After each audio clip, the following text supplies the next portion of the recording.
ng aming Bishop Ross, Panginoon ko, Lord God. Maraming salamat po, Panginoon ko, Lord God, sa masasayang ibinahagi nila ng kabutihan mo, Panginoon ko, Lord God. Higit po sa lahat, Panginoon ko, Lord God, salamat po dahil pinagsama-sama mo po kaming lahat dito sa loob ng ubasan ng prayer of faith, Panginoon ko, Lord God. Salamat po sa 25 years na punong-puno po ng bunga, punong-puno ng pasasalamat, Panginoon ko, Lord God. At we're looking forward po sa another 25 years na ipagkakaloob mo po muli sa buhay ng bawat isa. Patuloy mo pong patatatagin ang bawat miyembro, Panginoon ko, Lord God. Payayabungin, Panginoon ko, Lord God. Dadami pa ang mga ministeryo, Panginoon ko, Lord God.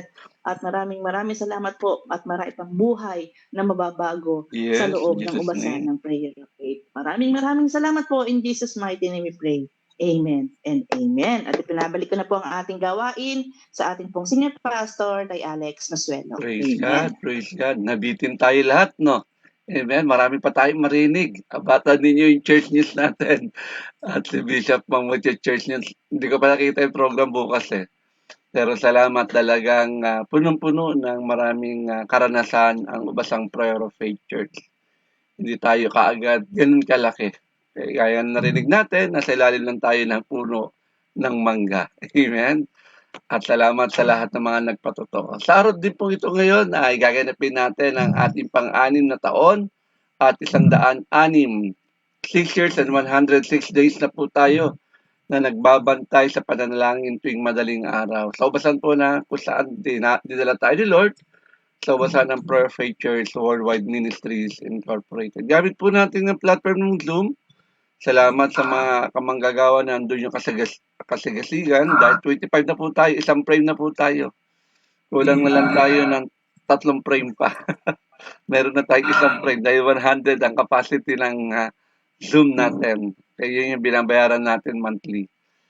Okay, salamat dahil sa kapaintulutan din ng ating mga tigapanguna ay nagagamit natin ang social media. Isa na rito yung FB Live at the same time yung TikTok at mga iba pang mga platform ng social media na ibabahagi natin sa mas marami pa yung gawain natin pagdating sa paghahayag ng salita ng Diyos. Okay?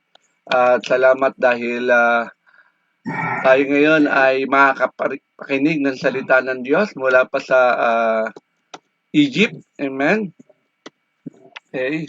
June 23, 2026 ang ating kamanggagawa sa Prayer of Egypt, si Pemi Susan Ilyao. Napakaganda po ng topic niya, Acknowledging God's Goodness. It's your turn. Amen. Praise God.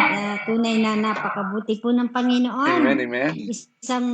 Amen. Praise God. Isang mapagpalang umaga po sa buhay po ng bawat isa. Praise God. At tunay nga po na tayo ay makakapakinig na naman po ng kanyang mga banal na salita at mag-aaral po tayo. Amen. Tunay na sa sinabi nga po ni Pastor Alex na ang title po ang topic ay ang Acknowledging of God's Goodness. Amen.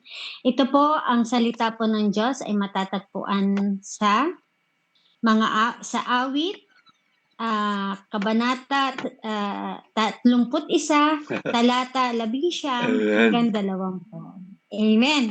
Kaya yun nga po, ito po sa verse 19, hintayin po natin yung sa screen sharing. Amen. Yan nga po, sa verse 19, makikita po natin, kay sagana ng mabubuting bagay na laan sa mga sa iyo'y gumagalang. Nalalaman ng lahat ang iyong kabutihang loob. Matatag ang pag-iingat at nagtitiwala sa iyong lubos. Amen. Iniingatan mo sila at kinakalinga laban sa balak ng taong masasama. Inilalagay mo sila sa ligtas na kublihan upang hindi laitin ng mga kaaway. Amen. At salamat po sa pagbasa ng kanyang mga salita at tayo po ay manalangin. Amen. Amen. Dakilang Diyos na aming Ama, Panginoong Kristo, kami po ay lumalapit sa iyo ngayong sa mga sandaling ito na may pusong mapagpakumbaba, Panginoon, at pusong puno ng pasasalamat Salamat po sa kabutihan mo sa aming buhay, sa proteksyon, sa biyaya at sa pag-ibig mo hindi nagbabago. Sa aming pag-aaral ng iyong mga salita sa mga sandaling ito, buksan mo po ang aming mga isipan at puso. Naway matutunan naming tugunan ng tama at may pananampalataya ang iyong kabutihan. Pangalan ni Jesus, Amen. Amen. Amen. Praise God. At muli po, ako po ay bumabati rin po ng isang happy 25 years anniversary. Congratulations po sa ating mga tagapanguna. Bishop Ross Nosuelo, kasama pa ni Pastor Glory, sa ating butihing Senior Pastor, Reverend Dr. Alex Nosuelo, at sa ating Reverend Dr. Jay Nosuelo, sa lahat po ng mga council leaders, lahat po ng mga kamanggagawa, lahat po ng mga pastors, 61 pastors sa ubusan po ng Prayer of Faith Worldwide Ministry, at sa lahat po ng mga PME at mga church worker. Amen. Kaya tunay na salamat sa Panginoon na tunay na ang kabutihan niya sa ubasan po ng Prayer of Faith Worldwide Ministry na andyan po ang katagumpayan. Thank you, Lord. Salamat at nagpapasalamat din po ako ng marami sa Panginoong Diyos at sa Nosuelo family, sa ating mga tagapanguna, sa pagbibigay po ng yung pagtitiwala na salamat po sa Diyos na ako po ay nagagamit na bilang magpahayag po ng kanyang mga salita. Praise God. Tunay na isa pong malaking pribilehiyo na magamit po tayo na makapagpahayag ng kanyang salita ng Diyos. Kaya salamat po sa Panginoon. Kaya tayo nga po ay dadako na sa pinakamahalagang parte po ng gawain ng pagpapahayag po ng kanyang mga salita at pag-aaralan nga po natin. Ito ang topic na yung acknowledging of God's goodness. Amen. At ito po ay ang pagkilala sa kabutihan ng Diyos. Amen. At may tema po na sasagutin na how should we respond to the goodness of God in our lives? Praise God. Amen. Paano tayo dapat tumugon sa kabutihan ng Diyos sa ating buhay. Amen. Kaya nga po yun, di po ba lahat tayo ay nakaranas ng kabutihan ng Diyos? Amen po. Mula sa araw-araw na biyaya hanggang sa mga himalang hindi natin inaasahan. Pero bilang mga anak ng Diyos, paano ba dapat tayo tumugon sa kabutihan ito? Hindi sapat na makita lamang natin ang kabutihan ng Diyos. Kailangan din natin itong kilalanin o i-acknowledge, ipahayag at ipamuhay. Sa ating pag-aaral ngayon, titingnan natin ang 3 tamang tugon sa kabutihan ng Diyos na makikita rin sa talata ng Biblia. Kaya nga po, ang tema na how should we respond the goodness of God in our lives? Ang unang puntos po, ito ay sinasabi na respond with gratitude from the heart o magpasalamat ng buong puso. Makikita po natin ito sa teksto po na sa Psalm 107 verse 1 na sinasabi na, o magpasalamat kayo sa Panginoon sapagkat siya'y mabuti. Ang kanyang tapat na pag-ibig ay walang hanggan. Amen po. Kaya yun nga po, ang unang tamang tugon sa kabutihan ng Diyos ay pasasalamat.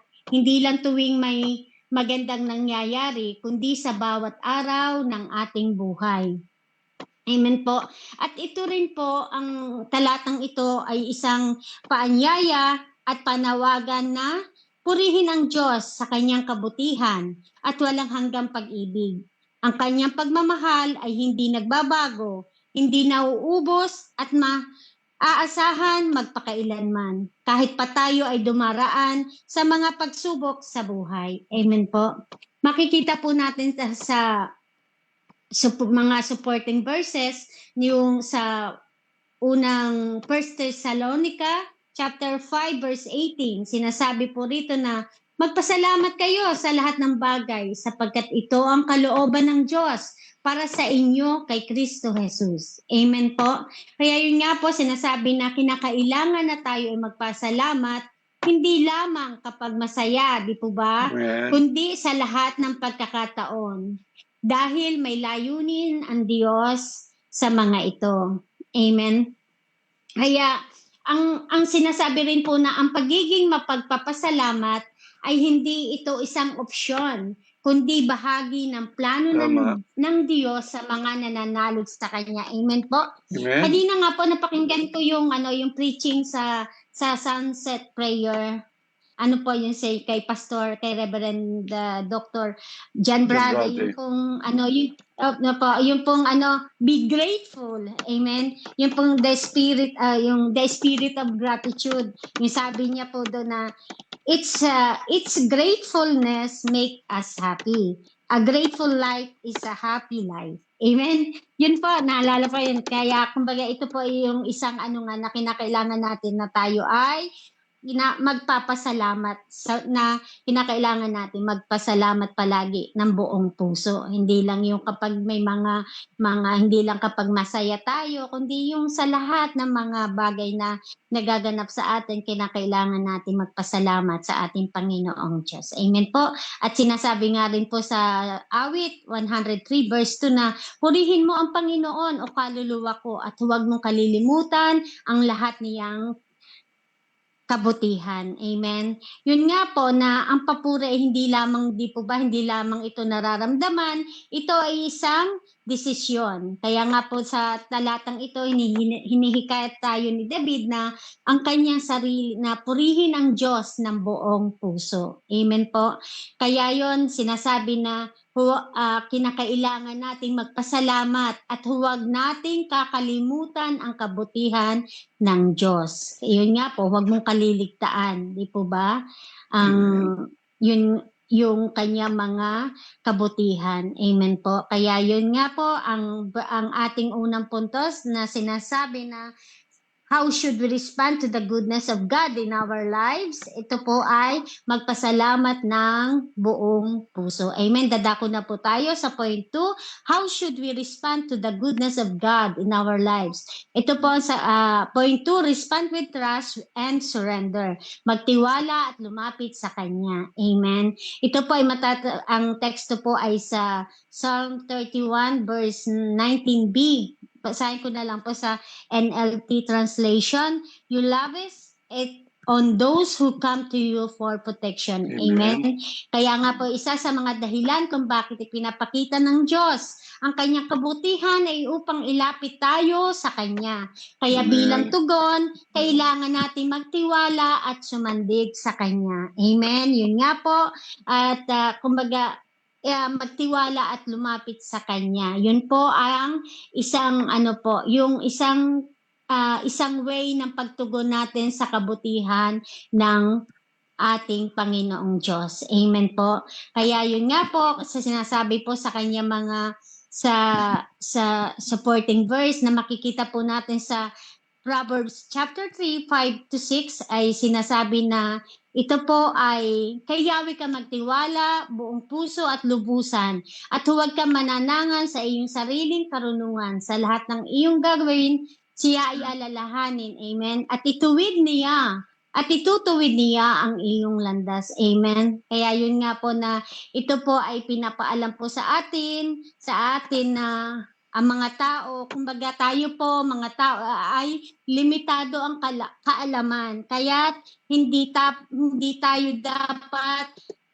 umasa sa ating sariling talino. Kailangan ang buong pusong pagtitiwala kay Yahweh kahit hindi mo naiintindihan ang buong sitwasyon. Amen.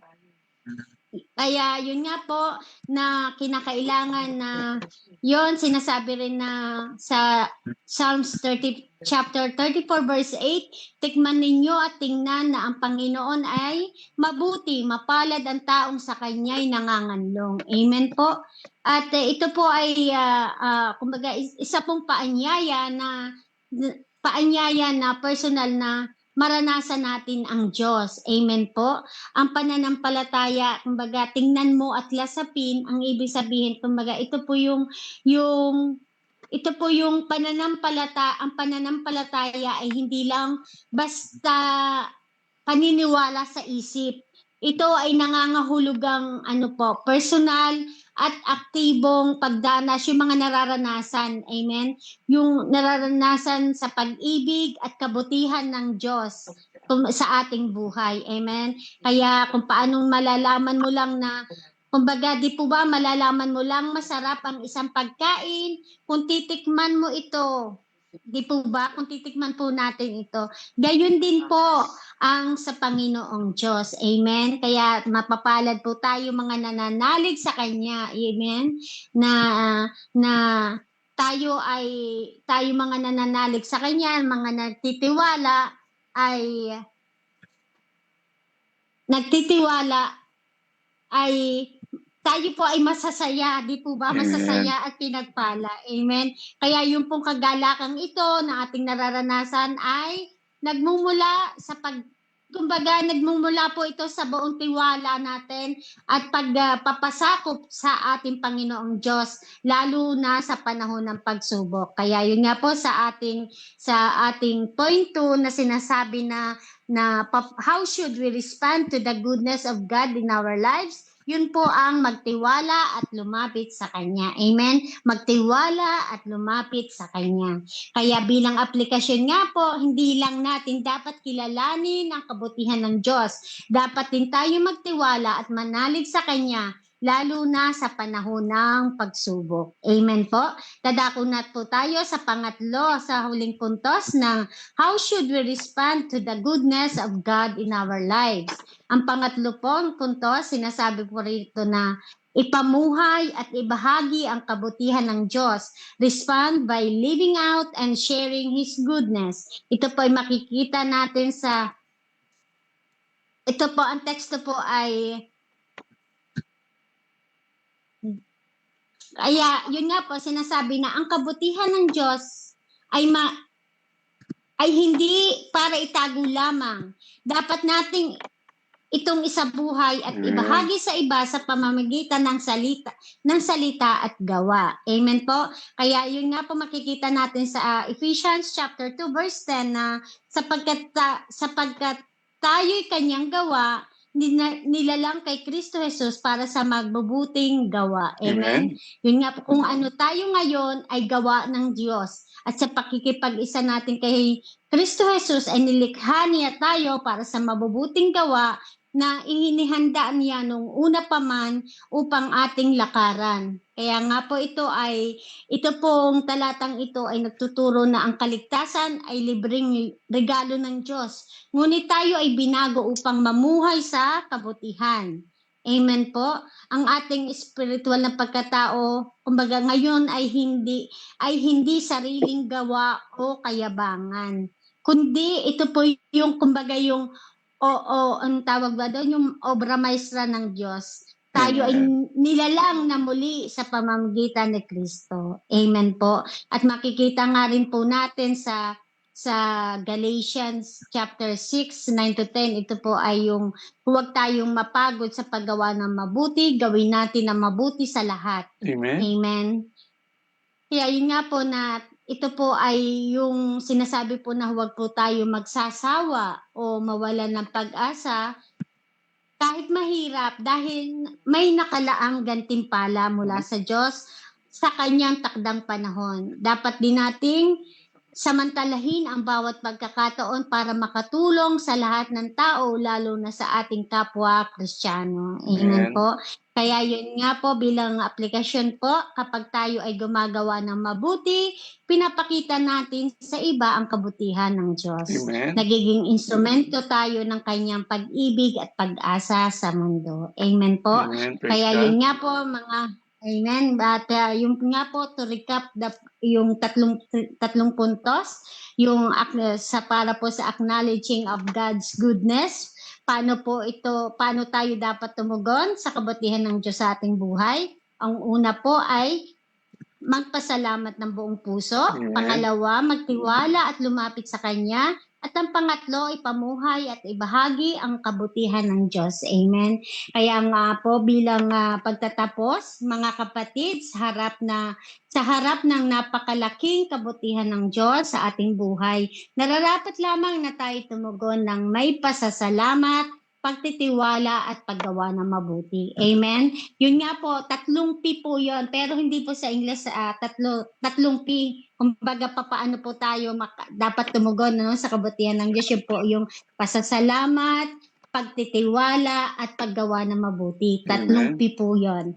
Amen. At kaya yun nga po, sinasabi rin na let us never taken for granted yung God's goodness.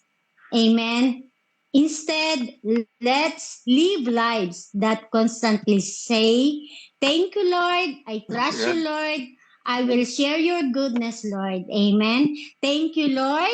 I trust you, Lord. I will share your goodness, Lord. Amen. Amen. Salamat sa kabutihan po ng Diyos. Salamat po. Kaya salamat po. Dito po nagtatapos ang pag-aaral natin, ang mensahe po ng Lord sa araw na ito. Kaya tayo po ay manalangin. Panginoong Diyos, salamat po sa iyong kabutihan Yes, na thank you, hindi Lord. nagbabago. Goodness. Patawarin mo po kami kung minsan kami nagiging kampante at nakakalimot ng pasalamat, Lord. Yes, Turuan mo God. po kami tumugon ng tama. May pusong magpapasalamat, may pagtitiwala, at may kagustuhang ibahagi ang kabutihan mo sa iba. Naway makita po sa aming buhay ang kabutihan mo sa araw-araw po ng buhay. Kaya po, Lord, maraming pong salamat sa araw-araw naming buhay. To God all the glory. Ito po kami sa matalangin sa pangalan ni Jesus. Amen and amen. Thank you, Lord. God bless us all. Thank you po. Amen. Praise God. Palapakan natin ang Diyos. Talagang ito yung dapat nasusunod nating gagawin. Tapos tayo pa nagumpay ni Lord sa maraming laban ng buhay. We need to acknowledge His goodness. Tama po. Hindi tayo basa-basa na lang na pagkatapos mong gumaling, nakalimutan mo nang bumalik. Sabi nga ni ating preacher kagabi sa sunset, madalas maraming ganun Tama po ba? Nakaranas ng kabutihan ni Lord, then wala na. Okay? Nakalimutan na nila na naging mabuti ang Diyos sa kanila. Okay? Kailangan talaga meron tayong gagawin. Yung ngayon sinasabi ng preacher natin. Ano nga ba yung dapat nating gawin? Ano yung response natin sa kabutihan ng Diyos sa buhay na ito? At salamat, binigyan tayong 3 puntos at naniniwala ko ito ay magtuturo ng malaki sa atin. Kaya huwag natin kakalimutan mga kapatid. Sa lahat naman tayo nakakaranas talaga sa pang-araw-araw natin pamumuhay. Talaga may kabutihan tayo lagi na pagising nga sa umagang ito Biyaya na ni Lord ito Kaya salamat at na-appreciate ng mga Dawn Watchers ang gumising sa madaling araw. For what? Para pasalamatan natin si God. Amen? At siyempre, mamaya luluod tayo. Wala tayong ibang panalangin kundi patnubayan tayo ni God sa buong maghapong ito. Tama po ba? Na lagi niya tayong panagumpayin, samahan, hindi tayo lalakad kapag wala siya. Tama po ba? At pagsapit naman ng takip silim, oras lang tayo ni mamamahinga, ay magpapasalamat naman tayo sa patuloy na paggabay niya sa atin. Kaya muli, palapakan natin ang Diyos sa buhay ni Pemi Susan Iliao from PUF Egypt chapter. Tinatawagan ko, binabalik ko na po sa ating MC from UAE ang gawain